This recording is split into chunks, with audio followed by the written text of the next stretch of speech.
Arsenal fonce sur Rodrigo. Le club londonien voit en Rodrigo un renfort de rêve pour dynamiser son attaque. Depuis mai, des discussions ont été ouvertes avec son entourage. Le Real Madrid réclame 90 à 100 millions d'euros, tandis qu'Arsenal pourrait proposer entre 75 et 80 millions d'euros. Mais attention, avec Mbappé, Vinicius, Bellingham et Endrick, Rodrigo n'est plus prioritaire à Madrid. Et Xavi Alonso serait prêt à le laisser partir, surtout si Rodrigo continue de réclamer plus de temps de jeu. Pour l'instant, tout est en stand-by. Mais après le mondial des clubs, le dossier pourrait s'accélérer. Arsenal espère vendre Martinelli pour débloquer des fonds. À suivre de près d'ici août-septembre. Pablo Torre file à Majorque. Micro, l'ancien espoir du Barça s'envole pour un nouveau départ. Après un prêt réussi à Girona, Pablo Torre rejoint le RCD Mallorca dans un deal à 5 millions d'euros pour 50% des droits, avec une clause de rachat entre 10 et 12 millions d'euros. En 430 minutes cette saison, 4 buts 3 passes décisives et un ratio très élevé de buts minutes. Mais face à la concurrence, Fermin, Gavi, Olmo, et des lacunes physiques, le Barça a décidé de le laisser partir. Tests médicaux cette semaine,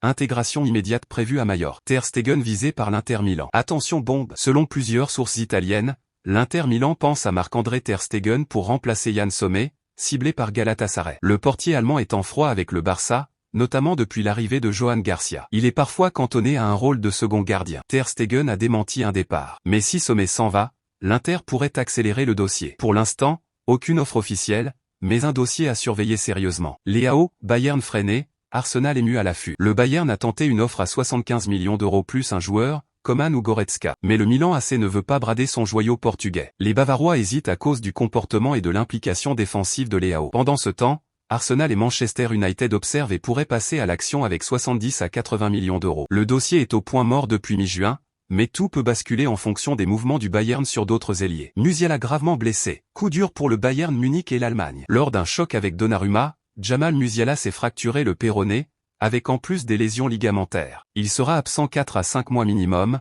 soit un retour en novembre ou décembre 2025. Le Bayern pourrait chercher à renforcer son attaque ou prolonger Thomas Müller pour combler le vide. Ethan Nwaneri, le joyau d'Arsenal a prolongé. À 18 ans, Ethan Nwaneri a déjà joué 37 matchs cette saison, 9 buts, 2 passes. Il est comparé à Messi pour sa vision, sa technique et son calme. Mais il a lancé un ultimatum à Arsenal, « Je veux plus de temps de jeu, sinon je ne prolonge pas ». Chelsea surveille attentivement, prêt à foncer s'il ne signe pas. Un contrat de 5 ans à 60 000 semaines est en discussion. Arsenal mise sur lui comme futur pilier, mais doit maintenant le convaincre. Voilà pour ce gros point mercato. Dossier Rodrigo, départ de Torre, tension avec Ter Stegen, blessure de Musiala et la pépite Nwaneri, dites-moi en commentaire lequel vous intrigue le plus. Et si ce genre de résumé vous plaît, abonnez-vous et activez